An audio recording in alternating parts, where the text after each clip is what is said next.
विनती करूं, धरूं चरण पर शीश। गुरु जी राम देवानंद जी महाराज ने दियो नाम बख्शीश। कोटि कोटि सिजदा करूं, कोटि कोटि प्रणाम। चरण कमल में राखियो, मैं बांधी जाम गुलाम। कुत्ता तेरे दरबार का, मोतिया मेरा नाम। गले प्रेम की जेवड़ी, झांखे चो वहाँ जाऊं मैं। तो करो तो बावड़ू, दूर दूर करो तो जाऊं। जो राखो तो ही रहूं, जो देवो सो खाऊं। जय इब के सतगुरु मिले, सब दुख आखों रो। चरणों ऊपर शीश धरूं, कहूँ जो कहनी हो। कबीर साईं मिलेंगे, पूछेंगे कुशलात। आद अंत की सब कहूँ, अपने दिल की बात। गुरु जी तुम ना भूलियो, चाहे लाख लोग मिल जाही। हमसे तुमको बहुत है, तुमसे हमको नहीं। तुम्हारे विसारे क्या बने, मैं किसकी शरण में जाऊं। शिव ब्रंच मुनि नारदा, इनके हृदय न समाऊं। अवगुण किए तो बहुत किए, करत न मानी आरे। बावे बंदा बख्श दियो, बावे गर्दन उतार। अवगुण मेरे बाप जी, बख्शो गरीब नवाज। जो मैं पूत कपूत हूँ, बोर पिता को लाज। मैं अपराधी जन्म का, नक्शक बरे विकार। तुम दाता दुख भंजना, मेरी करो संभार। राम नाम रटते रहो, राम नाम रटते रहो। जब तक घट में प्राण, कब हो तो दीन दयाल के भनक पड़ेगी कान। कबीर लूट सको तो लूटियो, राम नाम की लूटी। पीछे फिर पछताओगे, प्राण जहांगे छूटे। नहीं भरोसा देही का, ये बिनस जावे छन माही। श्वास उश्वास में नाम जपो हो, और यतन कछु नाही। श्वास उश्वास में नाम जपो, व्यर्था श्वास मत खो। ना जाने इस श्वास को, आवण हो के न हो। पृथ्वी पति चकवे गए, जिनके चक्कर चलनते। रावण सरीखे कौन गिने, ऐसे गए अनंत। सर्व सोने की लंका होती, रावण से रणधीरम। एक पलक में राज बेरा जीव जम के पड़े जंजीरम मन तू। सुख के सागर बसरे भाई और न ऐसा यसरे। मर्द गर्द में मिल गए वो रावण से रणधीरी। कंस के सी चाणूर से हिरणा कुश बलबीर। तेरी क्या बुनियाद है तू जीव जन्म धर लेत।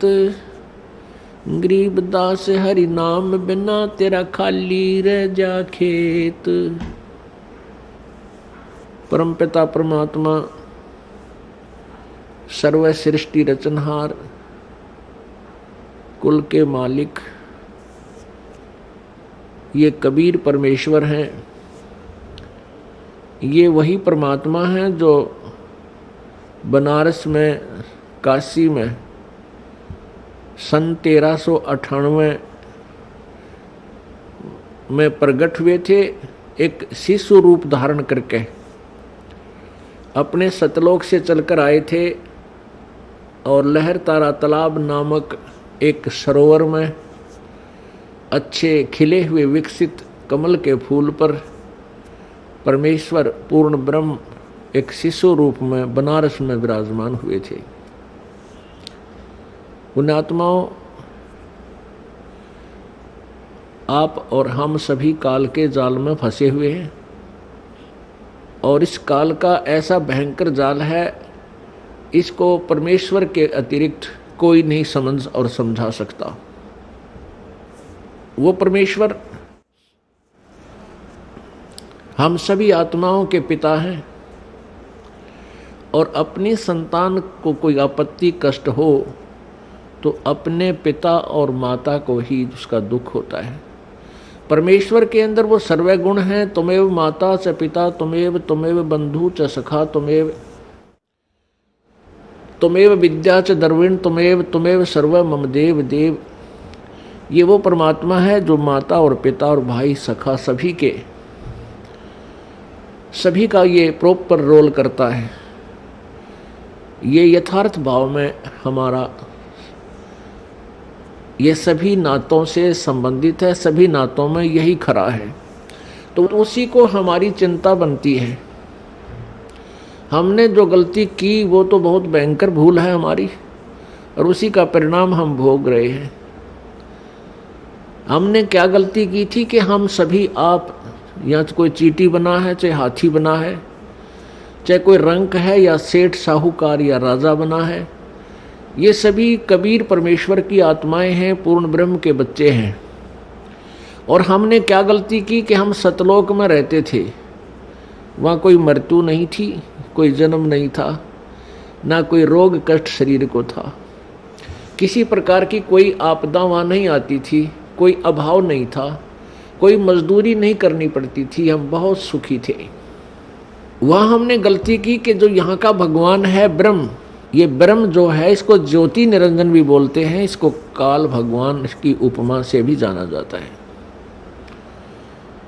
इसने एक बदमाशी इसके मन में आई। इसने क्या किया कि अलग राज्य प्राप्त करने के लिए 70 युग तक तप किया, सतलोक में एक पैर पर खड़ा होकर। और हमने भूल क्या की, हम अपने पिता परम पिता परमेश्वर कबीर देव से मन हटाकर और इस काल भगवान को चाहने लग गए। केवल इसकी इस भक्ति को देखकर एक पैर पर खड़ा होकर ये तपस्या कर रहा था।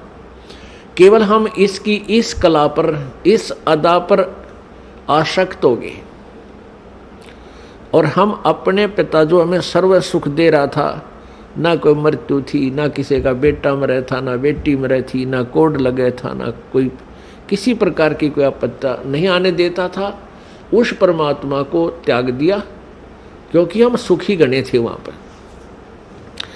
और हमें ये मालूम नहीं था कि हमें इतने कष्ट भी आ जाएंगे। अपनी नालायकी के कारण हम इस ज्योति निरंजन को चाहने लगे और जिस परिणाम स्वरूप हम इसके जाल में फंस गए और यहाँ आगे इसके साथ में इसने 21 ब्रह्मांड परमात्मा से तपस्या करके प्राप्त किए। ये अलग से कहानी आपको सुनाएंगे, लेकिन यहाँ जो प्रसंग चल रहा है कि हम अपनी उस नालायकी के कारण आज इस काल के साथ आगे, जब तक हमारे सतलोक के पुण्य थे तब तक तो इसने हमें रखा ऊपर के लोकों में, स्वर्ग महास्वर्ग में। और जब हमारे पुण्य खत्म होते चले गए, क्योंकि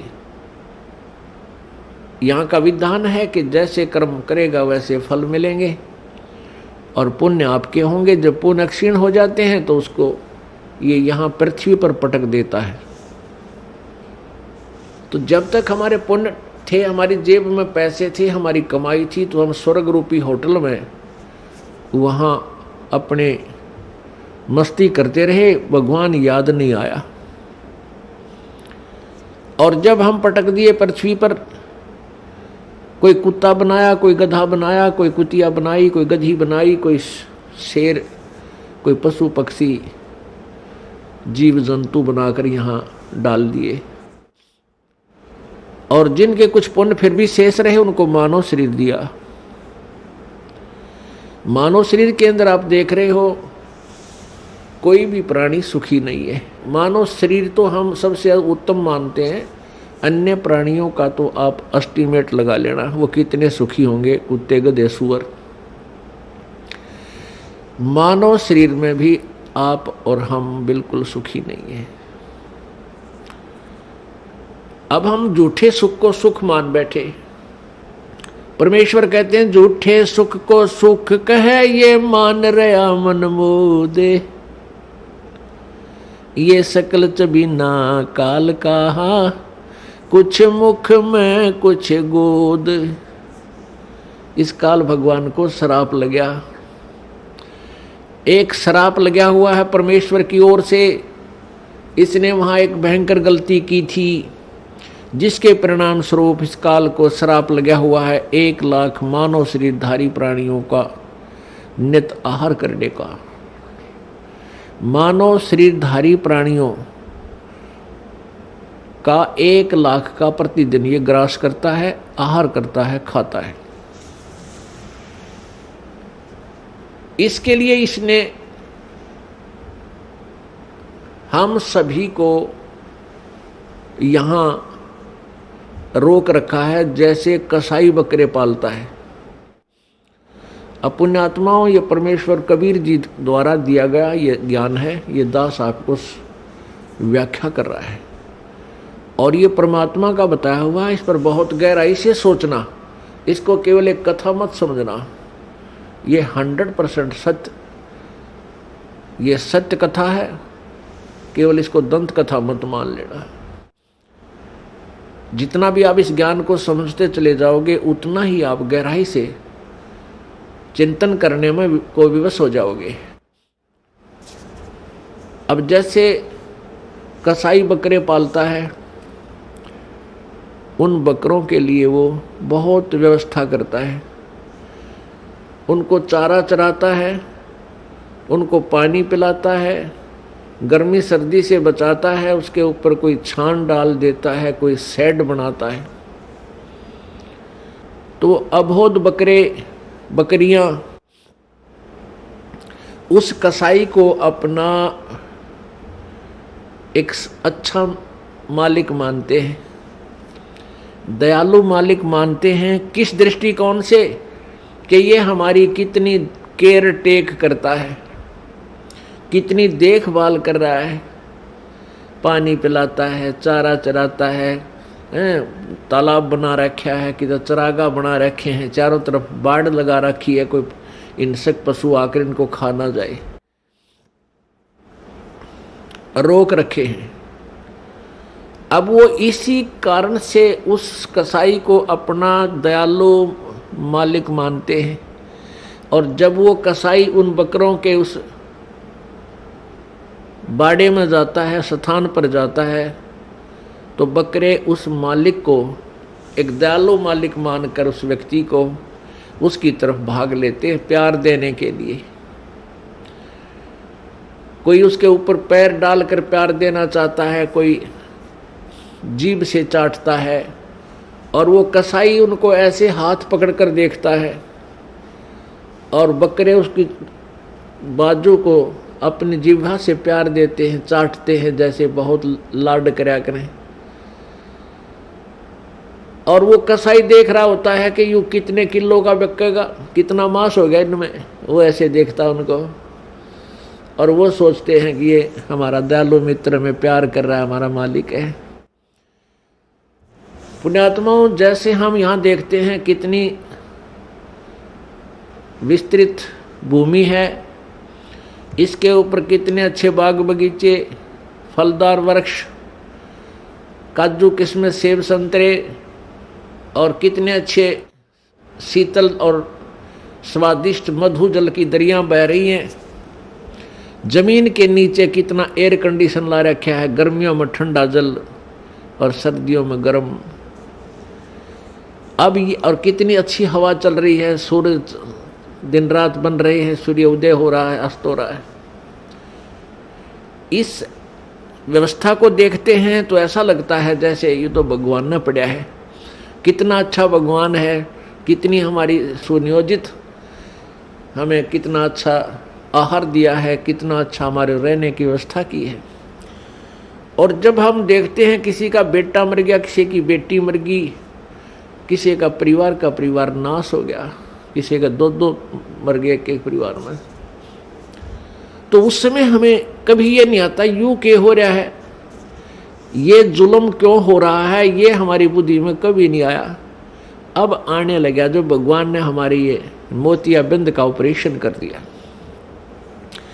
कबीर परमेश्वर जी के ज्ञान से, इस तत्व ज्ञान से हमारे जो अज्ञान रूपी मोतियाबिंद था आंखों पर, इसका ऑपरेशन हो गया। अब हमें स्पष्ट दिखाई देता है युग के कारण है यहाँ पर इतनी व्यवस्था करने का। जैसे कसाई ने अपने स्वार्थवश कितना परिश्रम कर रखा है और किस प्रकार बकरों को रोक रखा है, और शाम के समय वो ना देखता, जब भी ऑर्डर आ जाता है 10 बकरे चाहिए, बकरी चाहिए, वो छांट के ले जाता, वो ना देखता किसकी माँ है, किसका बेटा, किसकी बेटी, एक परिवार के 2 हैं, एक वो तो डंडा लेकर और निकाल लेता 20-30 इकट्ठे ही चल, और जाते ही कटवा के अपने पैसे गिन लेता है। ठीक इसी प्रकार ये यहाँ का भगवान है जिसको ब्रह्म बोलते हैं, ज्योति निरंजन कहते हैं। और अभी तक ये ऋषि, महर्षि, संत इस ब्रह्म की साधना के लिए ही हमें प्रेरित करते रहे। और इस ब्रह्म के 3 पुत्र हैं ज्योति निरंजन के, रजगुण ब्रह्मा जी, सतगुण विष्णु जी, तमगुण शिव जी। और इस ज्योति निरंजन ब्रह्म की पत्नी है दुर्गा, और श्री ब्रह्मा विष्णु महेश जी की ये माता है दुर्गा। अब ये तीनों पुत्रों को इस काल ने हमारे को यहाँ बांधे रखने के लिए, कर्माधार से यहाँ रोके रखने के लिए इनको इंचार्ज बना दिया। रजगुण युक्त ब्रह्मा जी को, सतगुण युक्त विष्णु जी को और तमगुण युक्त शिव जी को कर दिया। रजगुण ब्रह्मा, सतगुण विष्णु, तमगुण शिव जी बना दिए, उत्पन्न कर दिए। ये तीनों गुण युक्त है। रजगुण ब्रह्मा है, सतगुण विष्णु, तमगुण शिव जी। अब इस एक ब्रह्मांड में 3 लोकों के ऊपर, एक पृथ्वी लोक, एक ऊपर स्वर्ग लोक और नीचे एक पाताल लोक, इन 3 लोकों पर एक एक विभाग के मंत्री बना दिया इनको। इन तीनों मंत्रियों की तीनों लोकों पर अपने विभाग के आधार से तीनों की पावर काम करती है, शक्ति काम करती है। श्री ब्रह्मा जी के इस रजोगुण के प्रभाव से सभी प्राणी संतान उत्पत्ति करते हैं, जीव के बस की बात नहीं। और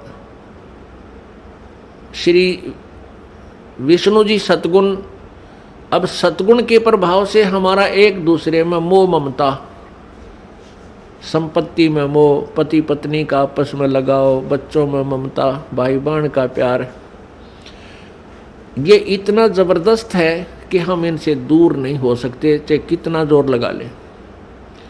और तीसरा तमोगुण है, जरा सी बात पर लट्ठम लट्ठा एक दूसरे ने मार डालें, कत्लेआम कर दें।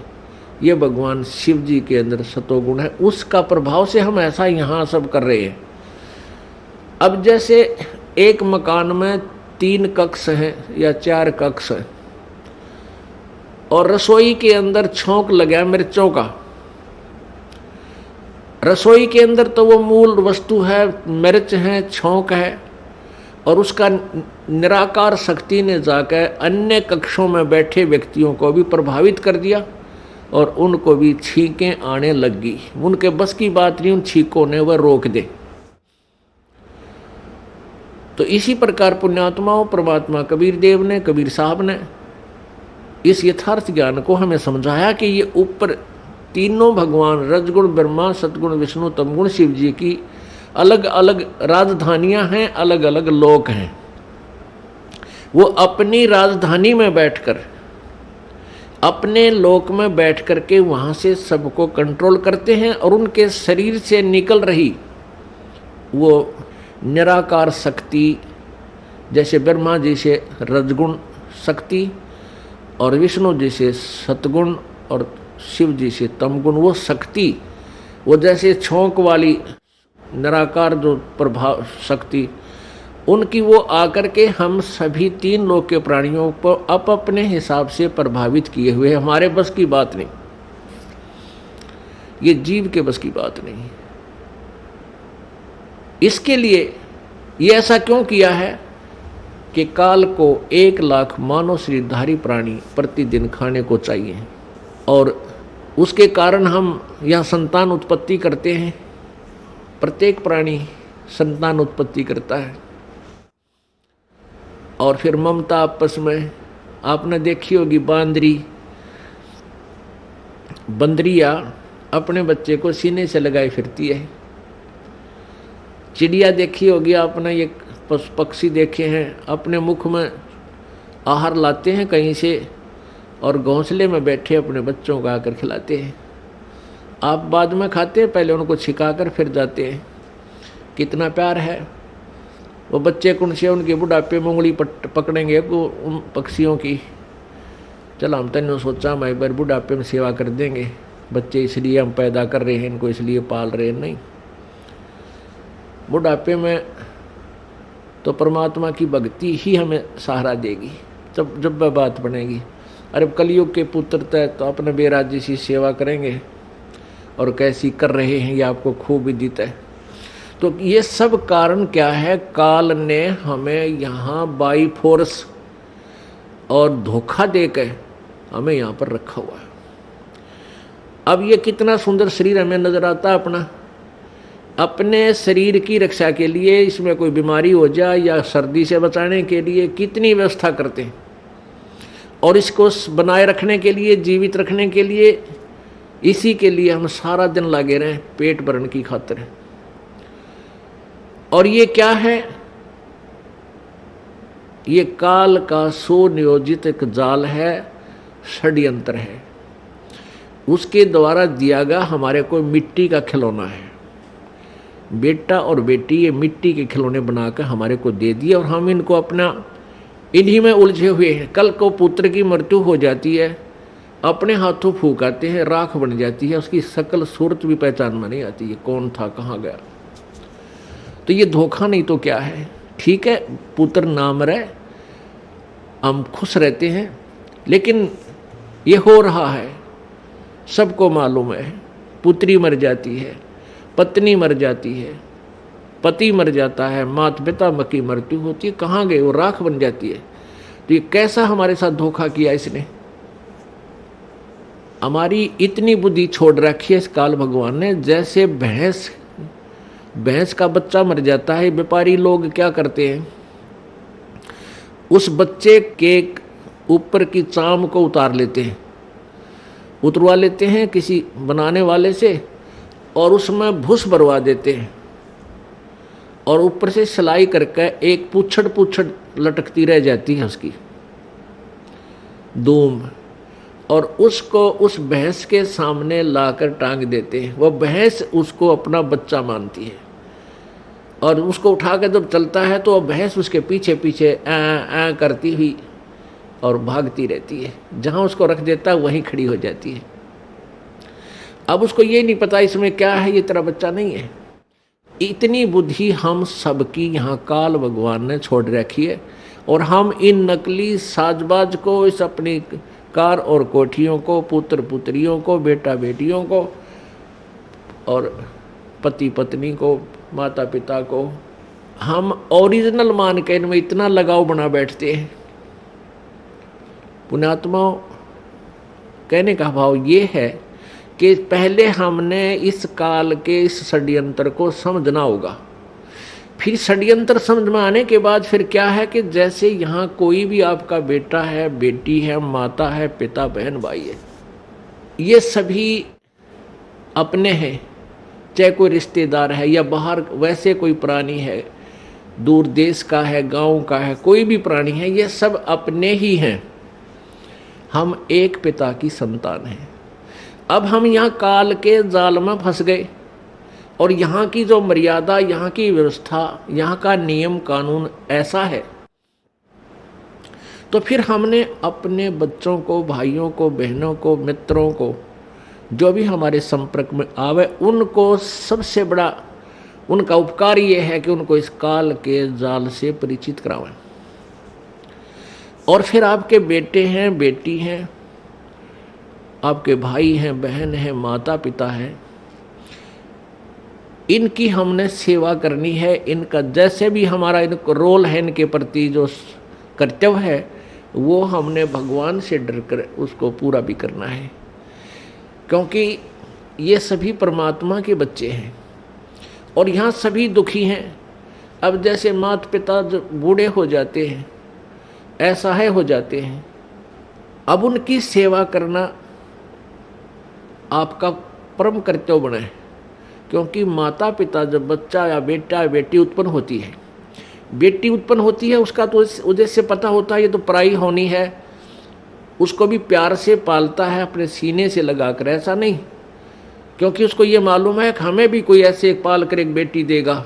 और उसका मुख्य उद्देश्य बेटे के ऊपर रहता है कि बेटा बड़ा होगा, पुत्रवधू आवेगी और हम बूढ़े हो जाएंगे, हमें हमारी सेवा करेंगे, हैं, हमें बैठों को खाना देंगे, उंगली पकड़ कर इधर उधर हमें ले जाया करेंगे।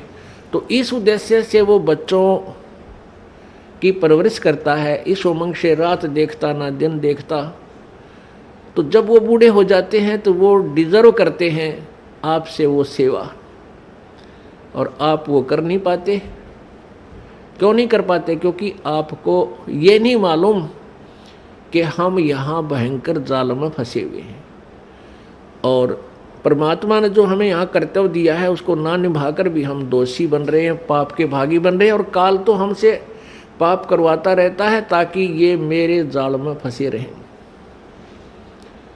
तो हमने परमात्मा के विधान से परिचित होकर इन सब नातों का जो भी आपकी भूमिका है, जो भी आपका रोल दिया है, उसको निभाना है। बच्चों का पालन पोषण भी आपने बड़ी प्यार से करना है, ऐसे ढंग से करना है कि मालिक के बच्चे हैं और माता पिता भी मालिक के बच्चे हैं। आपकी ड्यूटी है बुढ़ापे में इनकी सेवा करना, इनको प्यार दे। बूढ़ा आदमी प्यार का भूखा होता है, प्यार तो बोल पड़े बस उसने, वो भूखा भी रह जाएगा। उसको पता है कि तेरी स्टेज ऐसी होगी, जो मिल जाए वो खा ले, चुप करके नखरे मत करे। और नहीं करते हैं जो समझदार होते हैं, तो उनको प्यार से ही बोल पड़ो, इतना ही काफ़ी होता है। कोई वस्तु की चाह करते हैं तो तुरंत हाँ अवश्य करेंगे, माता पिताजी अभी करते हैं, चाहे 2 दिन लेट भी हो जाए पर बोला राजी, इतने में खुश हो जाया करें। और जब बच्चे हैं आपके तो बच्चों का भी आपने पालन पोषण करना इस दृष्टिकोण से चाहिए कि तेरे ये भगवान के बालक हैं, उस सच्चे मालिक के बच्चे हैं और हमारी ड्यूटी दे दी, हम इनके सेवक हैं। जैसे एक नौकरानी रखी जाती है, घर पे नौकरानी रखी जाती है, और उसकी ड्यूटी लगा दी कि इस पुत्र की या पुत्री की, बेटा और बेटी है मेरी, उस मालिक ने नौकर रख ली और इनकी ड्यूटी लगा दी। उनका पैसा दे दिया कि ये इनका सामान है, ये इसको खाना खिलाना है, कपड़े पहनाने हैं, इस प्रकार इनको नहलाना धोना है और स्कूल छोड़ के आना है, विद्यालय ले जाना है और लाना है। अब वो बहन, वो नौकरानी या नौकर उस मालिक के बच्चे जान के उन बच्चों की अपने बच्चों से भी ज़्यादा केयर टेक करता है। और जब उसको निकाल दिया जाता है, नौकरी से निकाल दिया जाता है, तो मुड़ के नहीं देखता फिर उन बच्चों की तरफ। और जब तक वो नौकर रहता है, उनकी सेवा की ड्यूटी है, वो बहुत चिंतित रहता है कि मालिक गुस्सा ना हो जा, इनकी कोई सेवा में फर्क रह जा, कोई कमी ना आ जा, त्रुटि ना रहे। एक समय ये दास सर्विस करता था जब जेई की पोस्ट पे, जहाँ हमारा कार्यालय था उससे 2 मकान छोड़कर एक बड़े साहूकार सेठ का मकान था। उसकी एक बेटी थी, वो ज़्यादा से ज़्यादा 8-7 वर्ष की होगी, पहली या द्वितीय कक्षा में वो पढ़ती थी। और उस लड़की का विद्यालय वहाँ से ज़्यादा 1000 फुट होगा, 1000-1500 फुट की दूरी पर था। तो उस मालिक ने उस बेटी के लिए कोई साधन नहीं लगा रखा था, कोई रिक्शा वगैरह नहीं ला रखी थी, थोड़ी दूरी पर था। उस नौकरानी से कह रखा था कि आप इसको सुबह छोड़ आना, नवा धवा के, कपड़े ड्रेस पहना के, और जब इसकी छुट्टी हो ले आना। वो उसको ऐसे ही प्रतिदिन लेकर जाती थी और छुट्टी होते ही उसको ले आती थी, पैदल ही लाती थी।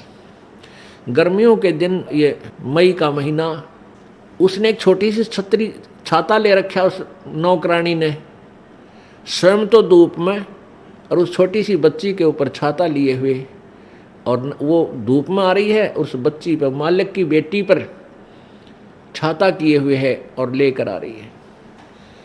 यानी इतनी सेवा, इतनी अपने पंचुअल थी अपनी सेवा में। और जब उसको नौकरी से निकाल दिया, फिर उसने उधर झांक कर भी नहीं देखा कि मेरी ड्यूटी अभी तक थी और इतना कर्तव्य था, ये मैंने ठीक निभाया। तो पुण्यात्माओं, इसी प्रकार आपके बच्चे हैं, बेटा बेटी हैं, ये प्रभु के बच्चे हैं, आपको इनका सेवक लगा रखा है। इस दृष्टिकोण से इनका पूरा कर्तव्य करो। अपने कर्तव्य कर्म को करते हुए प्रभु की याद भूल नहीं पड़नी चाहिए। और जब यहाँ से जाने का समय आएगा, नौकरी से आपको निकालेंगे, आपके मन में अगर हृदय से ये बात होगी कि मेरा बेटा नहीं है, मेरी बेटी नहीं है, ये मालिक के बच्चे हैं, ठीक है, नाता कुछ भी जोड़ दिया अब हमारा है, सामाजिक नाता भी बेटा बेटी का है, लेकिन ये मालिक के, वास्तव में परमात्मा के बच्चे हैं। और जब हम चलेंगे यहाँ से छोड़कर, तो हमारी ममता इनमें नहीं हो सकती। यदि हम इस ज्ञान आधार से सोचेंगे और यदि हम उस पशु की तरह उस पुतले को अपना माने बैठे रहेंगे, तो धक्के उसके पीछे पीछे धक्के खाते ही रहेंगे। मान ले आपकी मृत्यु होने लगी, ये आध्यात्मिक तत्व ज्ञान है पुण्यात्माओं, जो तुमने यहाँ से पीछा छुटवाना है। यदि आपको ये ज्ञान हुआ नहीं, भक्ति कर रहे हो, सुख भी देगा भगवान, आपके दुख भी दूर करेगा, आपको धन भी देगा, बहुत सुख कर देगा। और इस ज्ञान की भूल पड़ते ही आपको यहीं फंसा लेगा। आपकी मृत्यु होने लगी, आपके पास कोई बेटा या बेटी आकर रोने लग जाएगा, आपकी ममता उसके उधर फंस जाएगी, क्या होगा मेरे बच्चे का, कौन संभालेगा इसको। और फिर मृत्यु होगी तो आपकी आस्था उस बेटा या बेटी में रह गई।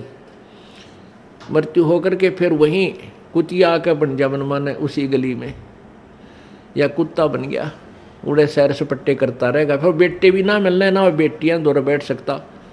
एक परिवार ने खीर बनाई थी, खीर का पात्र था, उसमें सर्फ पड़ गया, पड़ते ही वो मर गया, अंदर बैठ गया नीचे। वहाँ उनकी एक पालतू कुत्ती थी, मतलब जैसे वह वैसे पाली हुई नहीं थी, गली में घूमती फिरती, आ जाती, बैठ जाती, उसको रोटी राटी डाल देती, वो वहाँ बैठ जाती थी। तो उसने क्या किया, वो सारी खीर पंजे के साथ खिंडा दी, वह डाल दी, नीचे डाल दी।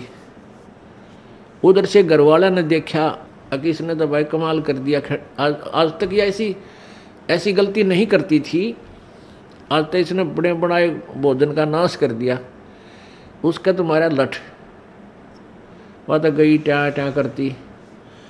फिर वो खीर को संभालने लगे, बाहर नीचे पड़ी थी, वो तो पड़ी थी, अंदर झांक कर देखा उसमें कितनी बच रही है, उसमें काला सांप सर्प अंदर पड़ा। और फिर उस पूरे परिवार ने खुशी मनाई को हो इस कुतिया ने तो हमारा परिवार बचा दिया। फिर उसने लियाओ पकड़ कर वो आगे न बाजा क्यों डर लठ लाग गया। फिर किसी से पूछा भाई ये कोई वैसे ही कोई मौत होती है। एक व्यक्ति आ गया जो थोड़ी बहुत भविष्य की या बैक की जाने था, उससे पूछने लग गया कि ये क्या कारण है, इसने आदमी भी नहीं कर सकता ऐसा काम कर दिया इस कुतिया ने। तो उसने बताया तेरी दादी थी या तेरी दादी थी पहले हैं, और इसकी आस्था भैया मरन लगी जब थारे में रहेगी या कुतिया बन गई। और अच्छी पुण्यात्मा थी, पहले भी दयालु थी, और जो तुरंत मनुष्य जोनी से पशु जोनी माता है उसमें थोड़ी बहुत लक्षण अच्छे होते हैं। जैसे कई कुत्ते हैं बड़े समझदार मनुष्यों की तरह ही सारे काम कर देते हैं, वो तुरंत मनुष्य जोनी से आए हुए होते हैं। तो पुण्यात्मा फिर आप वहाँ कुत्ते बन का बैठोगे। तो अध्यात्म यदि आपने इस विद्यालय में प्रवेश पाया है, पहले इसका उद्देश्य समझ लेना। इस विद्यालय का उद्देश्य है आपका यहाँ जन्म मृत्यु से सदा के लिए झंझट छुटवा देना और सतलोक में वहाँ भेज देना जहाँ कभी दुख नहीं, कभी मृत्यु नहीं, कोई रोग नहीं, कोई कोड नहीं, कोई आपदा नहीं आती, किसी चीज़ का अभाव नहीं, जहाँ हम पहले रहते थे। अब जब तक आप मालिक के चरणों में रहोगे तो यहाँ का सुख तो आपको मिलेगा मिलेगा। आपके भाग्य में ना होगा तो भी दाता आपको देगा। ये दयालु है, ये समर्थ है, इसके पास फुल पावर है। और फिर आपकी मृत्यु तो होगी, क्योंकि यहाँ तो कोई रह ही नहीं सकता। इस मिट्टी के खिलौनों में कितने दिन रह सकता है? हजार हजार वर्ष तक भी जीवित रह कर देख लिया ऋषियों ने अपनी अटकलों से, आखिर में फिर मृत्यु हुई। यहाँ तो मृत्यु होगी, वो दिन तो डेफिनेटली आओगा जिस दिन आपने यहाँ छोड़ना ही पड़ेगा, चाहे कितना काम रह रहा हो। आज जो स्थिति आपकी है, यदि आप इसको अभी से सेट करके चलोगे कि परमात्मा आपकी इच्छा कभी ले चलियो, यदि आपने मोक्ष उद्देश्य रखना है, उसमें फिर अग्रम अग्रम नहीं रखनी कि यूँ काम रह गया, ऐसा नहीं हुआ, भगवान इतना और हो जाता फिर काम बड़े नहीं। चाहे कभी कहे परमात्मा, चालन की तैयारी करनी पड़ेगी आपने। तो आपने यहाँ से तो जाना ही पड़ेगा। यदि आप श्रद्धा नहीं हटाओगे, यहाँ से आस्था नहीं हटाओगे, तो भी मृत्यु होगी, तो यहीं आ जाओगे। इस ज्ञान को आधार बना के और परमात्मा को साक्षी रख के जब भी चालन की तैयारी आवे, किसी समय आ जा, सहर्ष चल पड़े कि कभी ना कभी तो पीछा यहाँ से छुटवाना ही पड़ेगा। मान लीजिए आप परमात्मा के मार्ग पर लगे हुए हो और आपके साथ कोई ऐसी घटना, वैसे तो मालिक घटना नहीं देता जल्दी सी, वो भी आपकी कोई त्रुटि होगी या परमात्मा की कोई और रजा होगी, उसमें वो आपके हित में ही होगी। जैसे जिसको हम अकाल मौत कहते हैं, तो यहाँ पहले तो अकाल मौत आपकी होगी नहीं, और होगी तो घनी आपके ऊपर मेहर होगी, कोई विशेष कृपा होगी, या आपका नाम टूट चुका हो।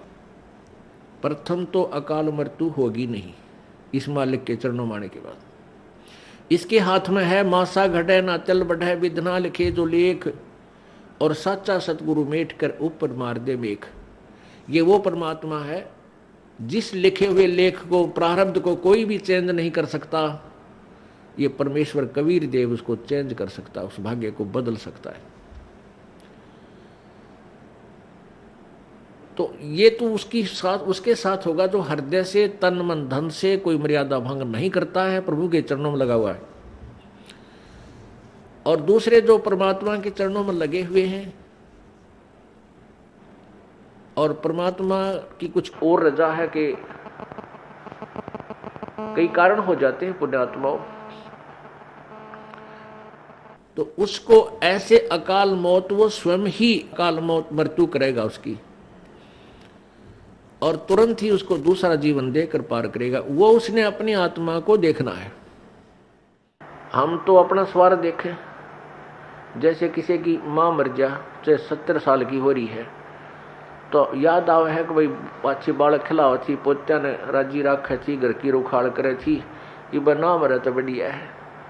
तो हम तो अपने स्वार्थ ने कर रहे हैं। जय उस माता जी का हो जा बीमारी, कोई रोग हो जा, 10 लाख जा, खाट पे लेट जाओ, तो हफ्ते अंदर हाथ जोड़ लेंगे सारे, है भगवान माँ की माटी उसंगवा ले, परमात्मा इसने उठा दे। तो कहने का भाव ये है कि यदि परमात्मा किसी भी समय पर अपने सच्चे भक्त लगा हुआ ठीक है और उसको ऐसी कोई घटना करता है, ऐसी कोई घटना होती है अकाल मृत्यु की, 2 कारण से होगी। या तो आपका नाम खंड हो चुका है, उसने आपको काल ले गया, या परमात्मा अपने हिसाब से वहां से तुरंत दूसरा जन्म देकर आपको पार करेगा। अपने आत्मा हम जैसे दीर्घ रोग है हमारे को जन्म और मृत्यु का एक दीर्घ रोग है, ये कैंसर हो रही है। ये प्रभु का हॉस्पिटल है, ये सतलोक आश्रम बरवाला एंड करो था। जब आप इस हॉस्पिटल में प्रवेश पा लेते हो और आपने उद्देश्य ये होना चाहिए कि मैं इस रोग से मुक्ति पाऊं, तो यहाँ फिर डॉक्टर ने देखना है। जैसे डॉक्टर के पास आप चले गए, आप भयंकर रोगी हैं, फिर डॉक्टर ने ही करना है जो करना है, मरीज की नहीं चलती। वहाँ पर मरीज की कोई राय नहीं ली जाएगी।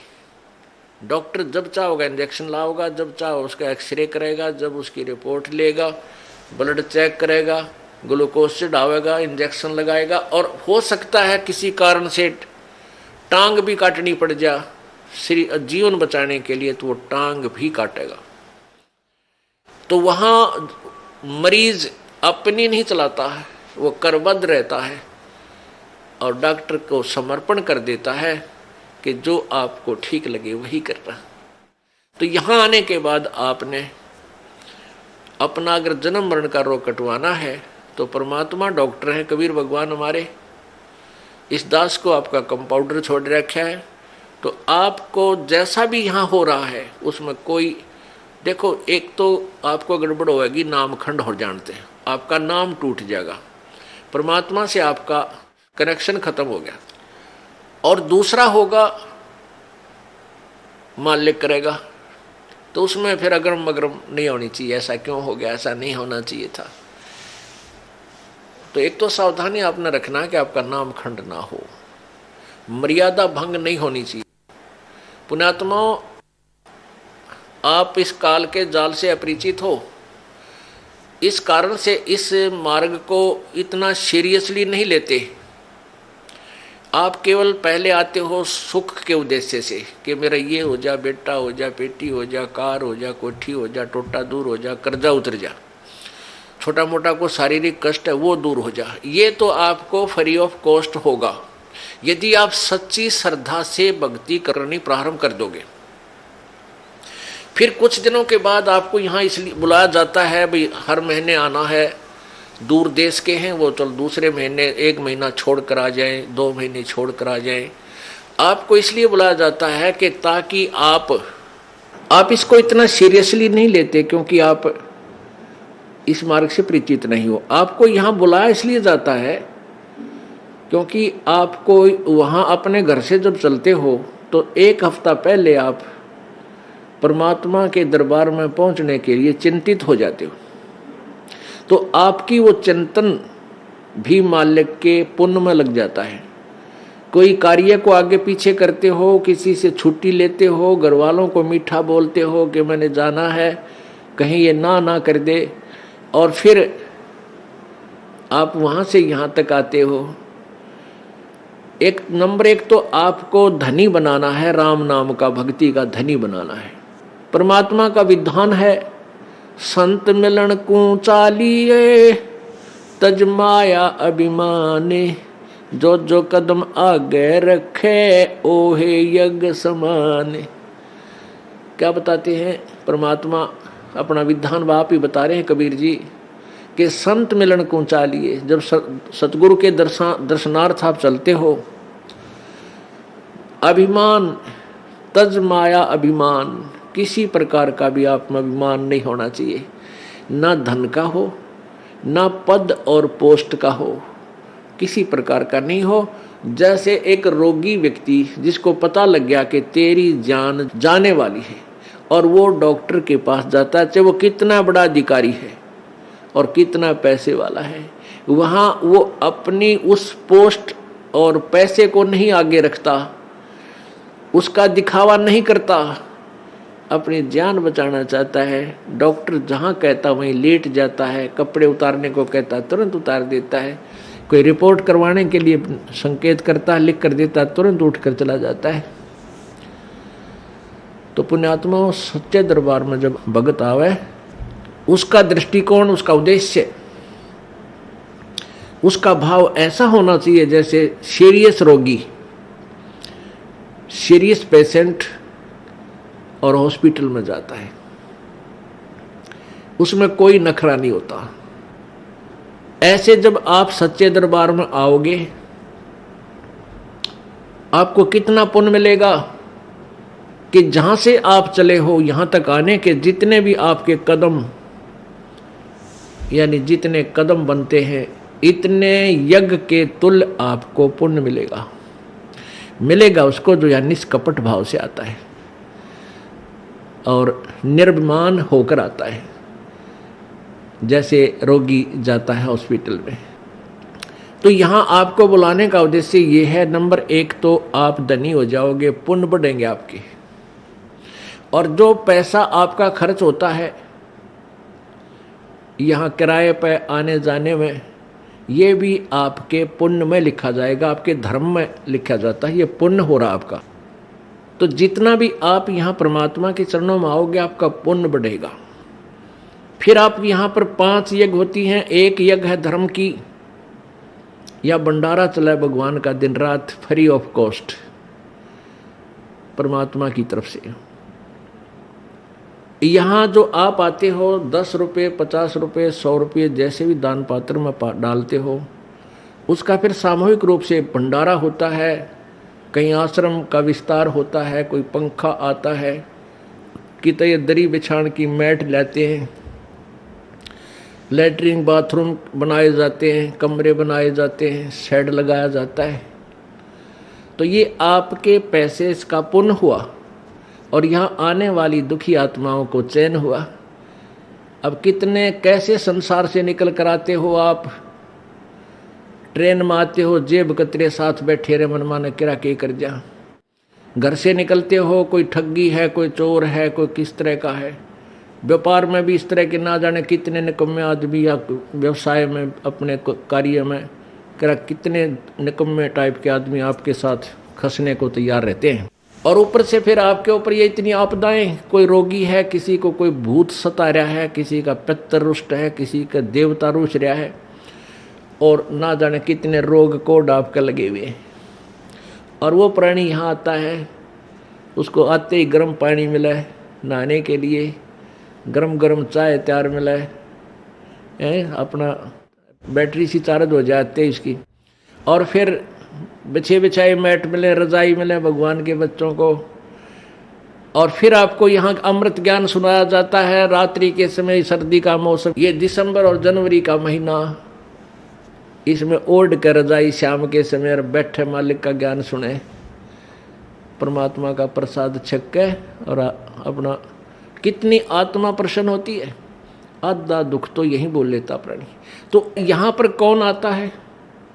यहाँ कोई खाना खाने नहीं आता, यहाँ को रात्रि को सोने के लिए नहीं आता, यहाँ तो परमात्मा के लिए वो प्यारी आत्मा आती है जो परमात्मा के अंश हैं, जो पिछले जन्मों से उनके चरणों में कहीं ना कहीं किसी ना किसी रूप में वो उनके साथ रहे हैं। अब वो पार हो नहीं पाया, भटक रहे हैं, उनको फिर परमात्मा अपने बच्चों को इकट्ठा कर रहा है किसी ना किसी माध्यम से, कोई टीवी से, चैनल से, या किसी पुस्तक से, या किसी मित्र से, रिश्तेदार से, भाई बहन से अपना संदेश भिजवा कर इनको फिर शरण में ले रहा है। तो ऐसी प्यारी आत्मा जो परमात्मा के बच्चे यहाँ आते हैं, और इनके लिए जो सेवा होती है ये धर्म यज्ञ है। बहन जी नमस्कार। नमस्ते जी क्या नाम है आपका? रूपाली पाटिल। रूपाली जी कहाँ से आए हैं आप? पुणे, महाराष्ट्र, पुणे से। जी क्या करते हैं? मैं अभी तो हाउस वाइफ हूँ, लेकिन मैंने ग्रेजुएशन किया है मराठी स्पेशल में। संत रामपाल जी महाराज से कब जुड़े आप? 2004 में हम संत रामपाल जी महाराज जी से जुड़े। संत रामपाल जी महाराज से नाम दीक्षा लेने से पहले क्या आप कोई भक्ति साधना करते थे? जी, जैसे नॉर्मल लोग करते, परंपरागत भक्ति, मतलब पूरी देवी देवता ब्रह्मा विष्णु महेश इनकी भक्ति करते थे।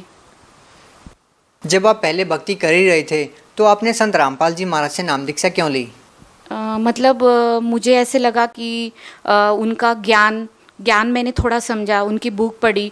और सबसे पहले ये इंसिडेंस हुआ कि मेरे हस्बैंड ने, मेरे पति, वो दीक्षा लेकर आए। फिर उन दीक्षा लेकर आए तो मैंने उनको लिया कि क्या गुरु दीक्षा लिया आपने, कौन से भगवान है, क्या है? बोलते नहीं मुझे इतना पता नहीं, मैंने दीक्षा ले ली। और फिर उन्होंने मुझे नियम बताए, और वो जो नियम थे कि कोई नशा, मतलब क्या, ड्रिंकिंग नहीं, दारू नहीं, बीड़ी नहीं, सिगारेट नहीं, तंबाकू नहीं, मांस नहीं, व्यभिचार नहीं, चोरी नहीं, ठगी नहीं।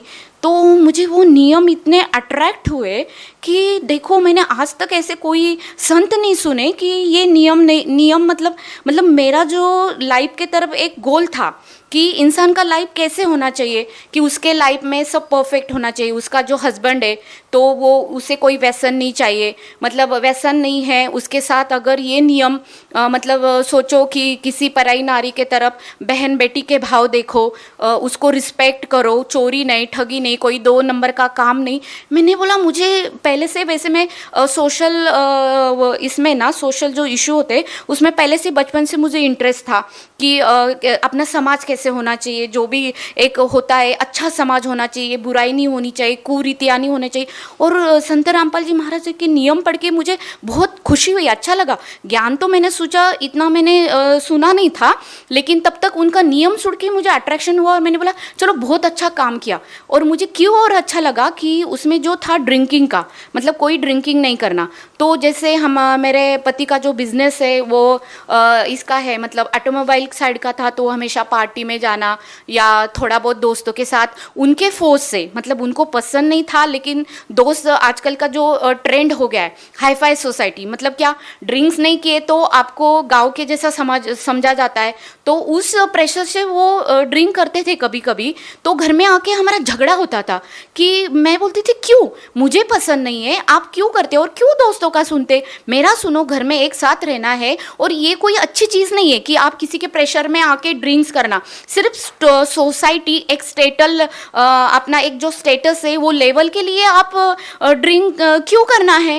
मैंने बोला हमारा हमेशा का ये प्रॉब्लम था, सब कुछ अच्छा था, वो मुझे रिस्पेक्ट करते, सब कुछ फैमिली सब कुछ अच्छा था, लेकिन ये जो उनका गुण था कि कभी कभी ड्रिंक्स करने का, वो बिल्कुल पसंद नहीं था। और जैसी उन्होंने दीक्षा ली तो सोचो मेरा वो पूरा टेंशन ही फिनिश हो गया।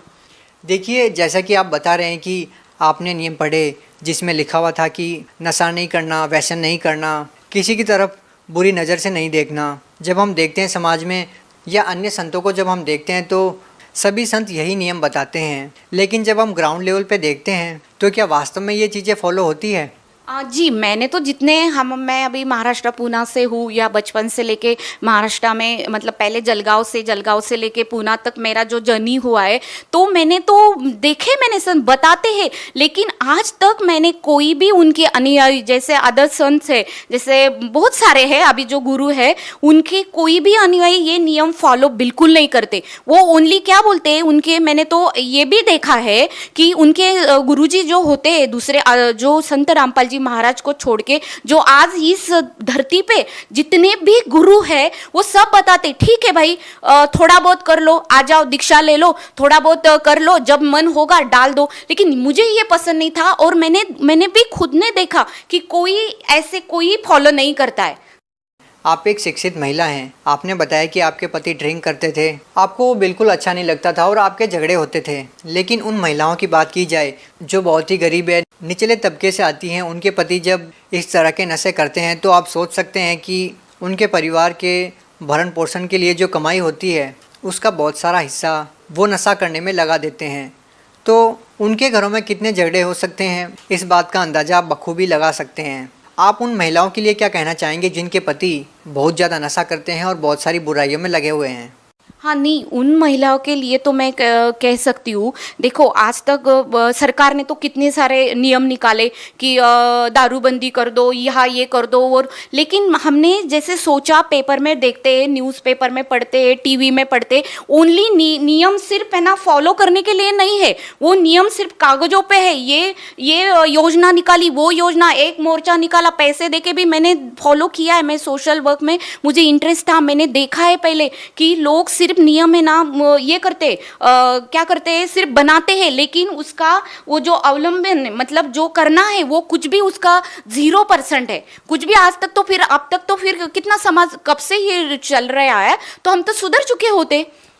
अभी जैसे कि आपने बहुत सारी बातें बताई, लेकिन लोगों को ये लगता है कि किसी संत से नाम दीक्षा ली जाए, संत से जुड़ा जाए तो उसको आर्थिक लाभ हो, शारीरिक लाभ हो, मानसिक लाभ हो, उसको आध्यात्मिक लाभ हो। हम आपसे पूछना चाहेंगे कि आपको संत रामपाल जी महाराज से नाम दीक्षा लेने के बाद आपको क्या क्या लाभ हुए हैं? जी, हमें तो इतने सारे लाभ हुए, अगर अभी हम गिनवाते बैठेंगे तो ये मेरा मतलब क्या बोलते हैं ना, ये दिन रात कम पड़ेगा। लेकिन जो स्पेशली थोड़े बहुत जो मुझे लाभ है, मैं थोड़ा ही आपको बताऊंगी। कि पहले सबसे पहले लाभ था तो मतलब मुझे खुद को ही डॉक्टर ने बोला कि आपको मतलब प्रॉब्लम है गले में, और जो मुझे एक ऐसे गांठ हुई थी बड़ी, तो उन्होंने, मैंने जैसे ट्रीटमेंट स्पेशलिस्ट के पास गई तो उन्होंने बोला कि आपको शायद, हमें लग रहा है कि ये आपको कैंसर का ही है, और आप सुशिक्षित हो, पढ़े लिखे हो, ज़्यादा देर मत करो, जो भी होगा मेडिकल प्रोसेस करो, और उसमें जो भी कोई आता है उस हिसाब से आपका ट्रीटमेंट करेंगे। फिर उन्होंने बताने के बाद जैसे ही हमने हमारे गुरुजी मतलब संत रामपाल जी महाराज, उनको प्रार्थना की, क्योंकि मैं तो नाम दीक्षा ले चुकी थी, मुझे विश्वास था, दृढ़ विश्वास नहीं मतलब दृढ़ विश्वास था, जो भी करेंगे तो मेरे गुरुजी करेंगे। और मैंने ना आज तक सुना था गुरुजी ये लाभ देते, गुरुजी आर्थिक लाभ, शारीरिक लाभ, आध्यात्मिक लाभ, सब लाभ देते। तो मैंने बोला अभी ना मैं खुद ही परीक्षा ले लेती हूँ, अभी तो मेरे ऊपर समय आया। तो मैंने अंतर आत्मा से प्रार्थना की, और प्रार्थना करने के बाद फिर गुरुजी को जैसे हमने बोला, मतलब आत्मा से, मैंने मुंह से नहीं बोला। और सोचो जैसे डॉक्टर ने बोला वो ट्रीटमेंट की, और मेरा जो रिजल्ट आया, मेरा जो रिपोर्ट आया, तो आप लोग हैरान हो जाओगे।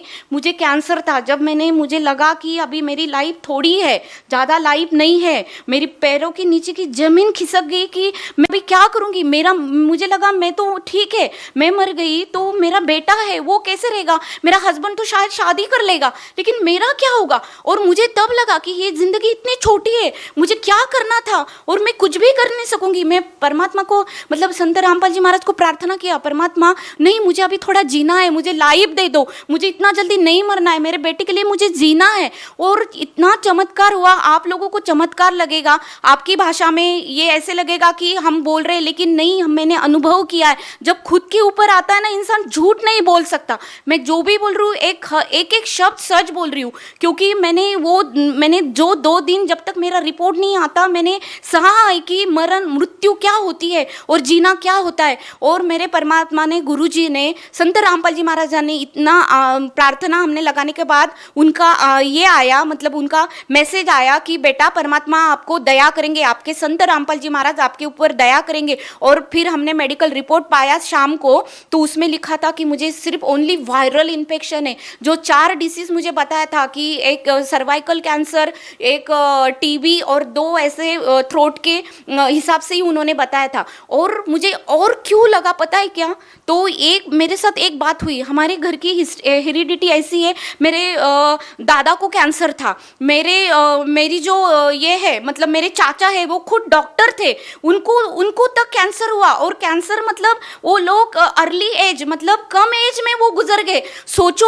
और मुझे फिर लगा, जो मेरा टाइमिंग आया कि तीसरी पीढ़ी में, डॉक्टर ने बोला हाँ, मुझे हिस्ट्री पूछी और मेरा जब हेरिडिटी देखा तो कि हाँ, आपको तो आपके दादा को थ्रोट कैंसर था, आपके चाचा को स्टमक का कैंसर हुआ, और अभी आपको तो 100% कैंसर होना चाहिए। मैंने बोला ठीक है, अभी क्या करेंगे, मतलब बोलना आसान पता नहीं, लेकिन मैं इतनी तकलीफ से गुजरी ना, मैं बोल नहीं सकती। और जब ऐसे इसमें परमात्मा ने और एक आप लोगों को रीज़न मुझे क्यों दृढ़ विश्वास हुआ, तो मेरी कुंडली थी। मैं पहले बहुत जन्म कुंडली हम मानते थे, मेरी कुंडली निकाली मैंने बहुत बचपन में, जब से मैं कॉलेज में थी। तो मुझे एक इसने बताया था, हाथ देखे कि आपकी आयु ज़्यादा नहीं है, 40 तक ही है, और आपको ऐसा डिसीज होगा कि आप उसमें से बाहर नहीं निकालेंगे। और वही मुझे जब ये गांठ निकला, डॉक्टर ने बोला, तो मैंने जल्दी से वो कुंडली अपने कपाट से निकाली और मैंने टैली किया कि अरे हाँ, मुझे अभी 37 स्टार्ट है, और मैं क्या कैंसर का तो 2 साल कितना भी होना,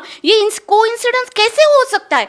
इसीलिए ये सब देखे इतना, मतलब आप समझ सकते हैं ये कोई जादू मंत्र नहीं है। परमात्मा ने इतनी दया की कि इतने मेरे चांसेस 100% कैंसर के होने के बाद भी संत रामपाल जी महाराज ने मेरे ऊपर दया की। उनके मंत्र में, उनकी भक्ति में इतनी ताकत है कि मेरा कैंसर उन्होंने भगा दिया। जी भगत जी, मुझे और 2 लाभ ऐसे हुए कि एक तो इनके साथ इनका मुंबई एक्सप्रेस हाईवे पे एक्सीडेंट हुआ गाड़ी का, और इतना ज़बरदस्त एक्सीडेंट था, मतलब कंटेनर ने पीछे से 2 बार उनको डैश मारा।